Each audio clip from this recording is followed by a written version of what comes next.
Hello everyone, आप सब कैसे हैं। मैं उम्मीद करता हूं कि बहुत अच्छे होंगे और अपनी पढ़ाई को बहुत अच्छे से कर रहे होंगे। मैं आकाश कुमार बढ़ाना आईसीटी वर्चुअल क्लासरूम में आपका बहुत बहुत स्वागत करता हूं मेरे प्यारे बच्चों। जैसा आपको पता है मेरे प्यारे बच्चों, बेसिकली हमारी आपका जो है 12th क्लास है और हम उसमें आपका जो है प्रीवियस ईयर का क्वेश्चन पेपर कर रहे हैं 2022। और इसी क्वेश्चन पेपर में कल हम लोग देख चुके थे। इन वस्तुओं में सत्यापन में हमने चाय कॉफ़ी को देखा, ठीक है। और इसमें हम लोग आपका जो था टोटल लागत को हमने इसका आंसर लगाया। और ये करने के बाद आपको ध्यान होगा कि हमने देखा कि किसी वस्तु की संतुष्ट करने की उपयोगिता को क्या कहते हैं, क्षमता को उपयोगिता कहते हैं। दो कारणों पर चर्चा करी, बाजार को देखा, सीमांत ह्रास क्या होता है हमने इसको पढ़ा। आज हम अर्थव्यवस्था के विषय पर क्या है, अर्थशास्त्र के विषय पर हम विवेचना करेंगे। आपको विवेचना करनी है। 3 नंबर का क्वेश्चन है, लगभग 70 से 80 वर्ड में आपको लिखना है। चलिए लिखना शुरू कीजिए। पहले आप लिखेंगे फिर मैं आपको बता दूंगा इससे कुछ की हुए। स्टार्ट करें। हुआ, शुरू करें बेटा। चलिए 7 नंबर क्वेश्चन है, अर्थव्यवस्था के विषय की विवेचना कीजिए।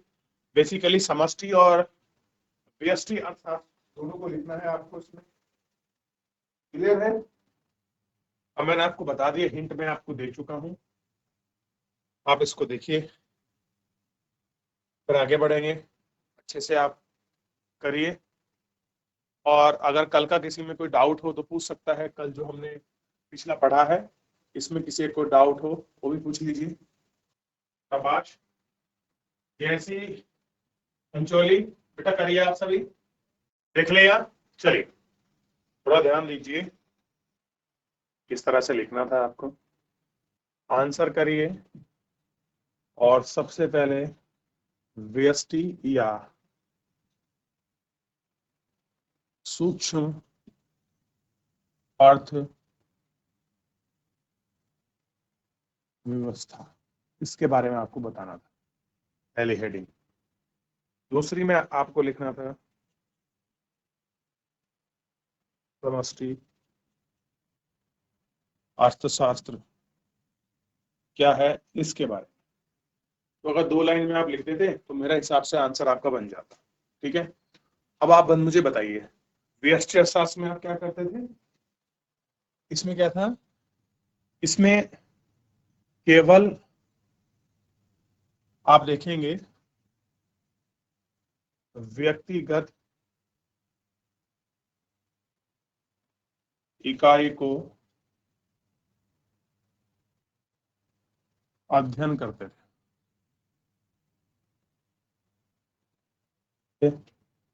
अब आप उदाहरण देखिए, जैसे उपभोक्ता का व्यवहार क्या होगा,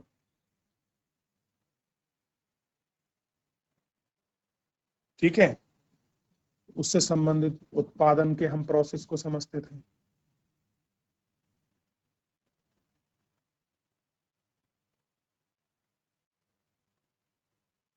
उत्पादन फिर क्रिया को पढ़ते थे, बड़ा आसान था। और समस्या साथ में क्या होती है, हम इसमें संपूर्ण अर्थव्यवस्था का क्या, क्या करते हैं, संपूर्ण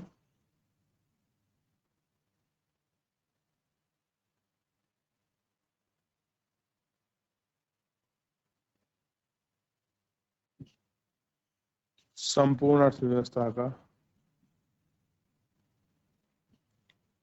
अध्ययन करते हैं। तो संपूर्ण अर्थव्यवस्था का जब आप अध्ययन करोगे तो उसमें सारे क्रियाकलाप, जैसे इसमें आप देखोगे, एग्जांपल के तौर पर समझिए, रोजगार, उत्पादन, राष्ट्रीय आय, ठीक है,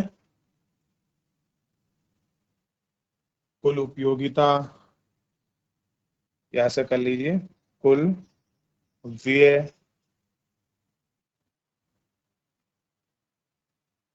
कुल उपयोगिता आदि का अध्ययन करते हैं। ये सारी चीज क्या है, इसके अंतर्गत ऐड होंगे। क्लियर है।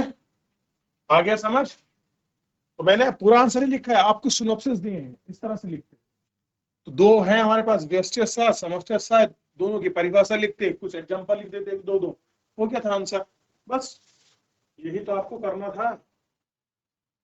है बच्चों, अगले क्वेश्चन पर देखिए। अर्थव्यवस्था क्लियर हो गया। बजट सेट एवं बजट रेखा से आप क्या समझते हैं? इंपॉर्टेंट क्वेश्चन है, अगला चैप्टर का ही था, उससे करिए। बजट सेट किसको कहते हैं? बजट सेट और बजट रेखा किसको कहते हैं? करिए, जल्दी करिए, 2 मिनट का समय दूंगा, फिर उसके बाद आगे बढ़ेंगे। क्लियर है? देख लिया या आगे बढ़े? चलिए आगे बढ़ते हैं बजट पर। आंसर देखिए।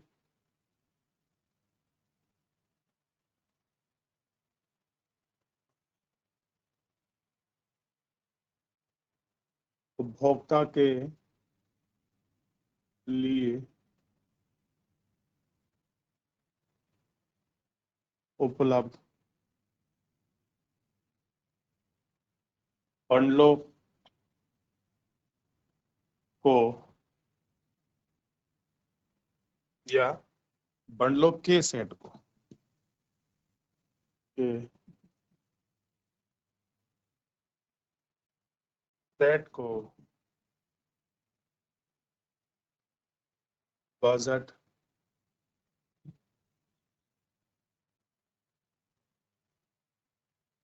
कहते हैं। ये तो परिभाषा होगी। इस प्रकार बजट सेट, इस प्रकार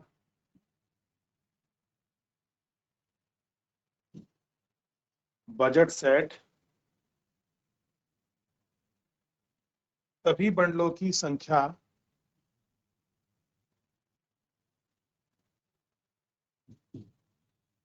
सभी बंडलों की संख्या संख्या है जिसे उपभोक्ता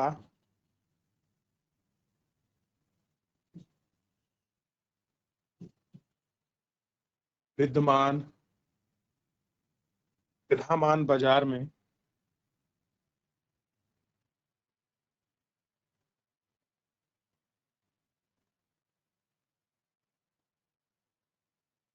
विद्यमान बाजार में अपनी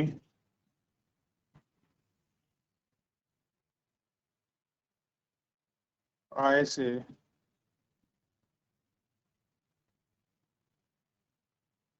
खरीदता है। क्या करता है? अपनी आय से खरीदता है।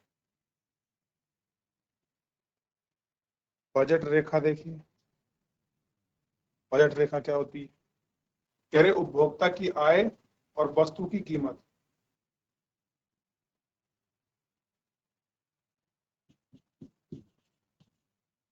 उपभोक्ता की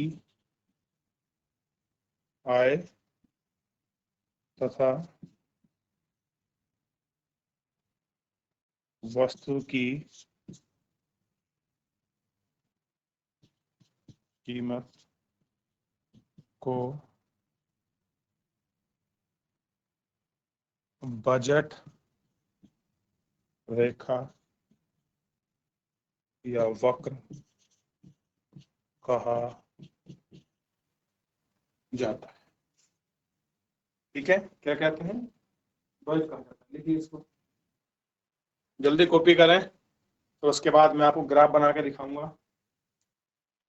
देख लीजिए बेटा, इस तरह से लिख देंगे तो आपका आंसर कंप्लीट हो जाए। हो गया? अब अगर आप इसे करेंगे और इसमें थोड़ा सा ये ध्यान रखिए,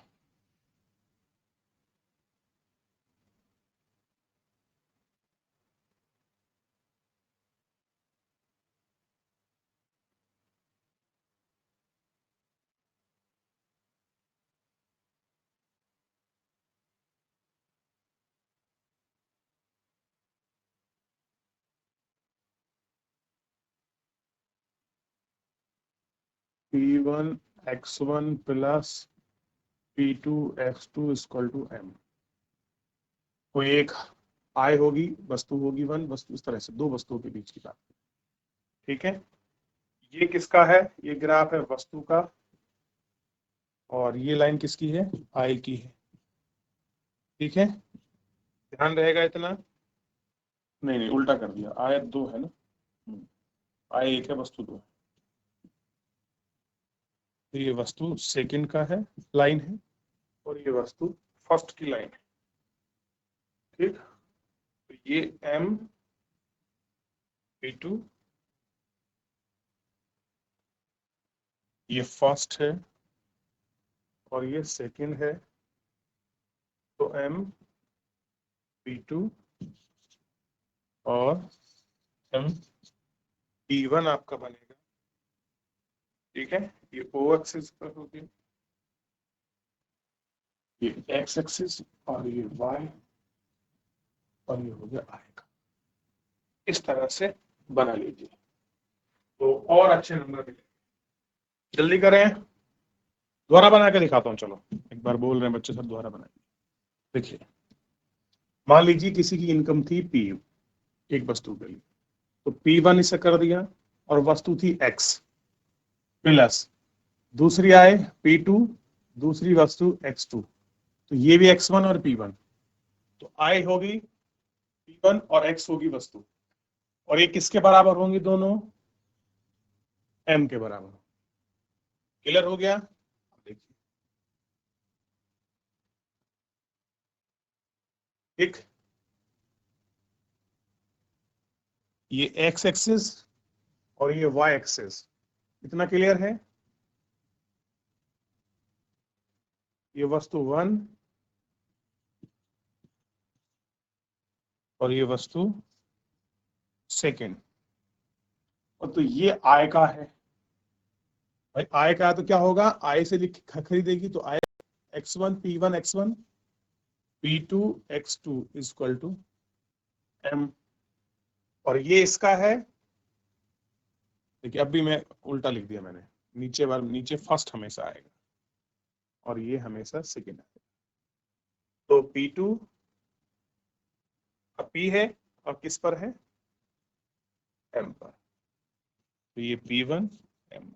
ठीक, इस प्रकार से हम कर लेंगे, और ये O है इसका, जहाँ दोनों के बिंदु, इस तरीके से आप इसको कर लीजिए। हो गया? चलिए, वेरी इंपॉर्टेंट क्वेश्चन है।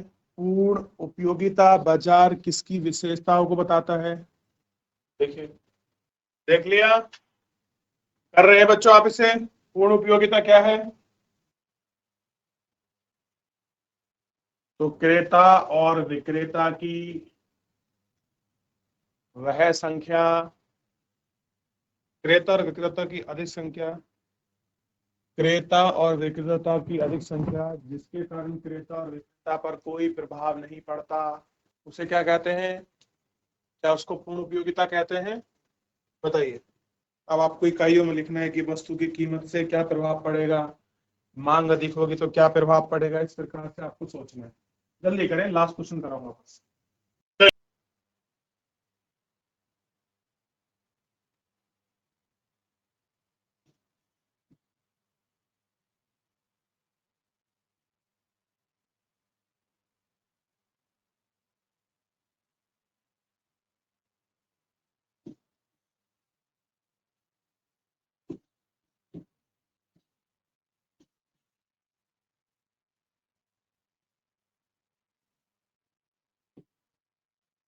क्रेता और विक्रेताओं की अधिक संख्या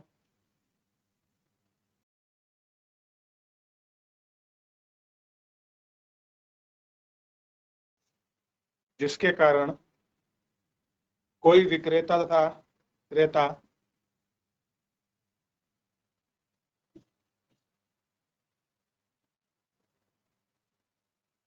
कोई भी क्रेता तथा विक्रेता पर बाजार कीमत का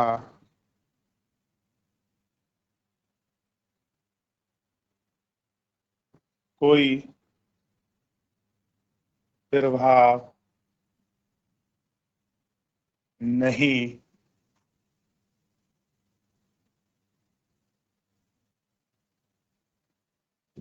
नहीं पड़ता है। विशेषता दानी वस्तु की समरूप इकाई है।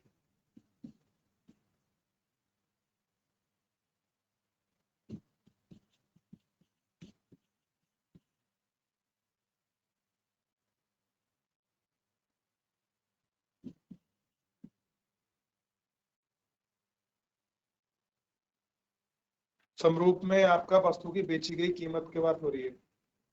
एक, फर्मों में प्रवेश व निकासन की स्वाम्यता।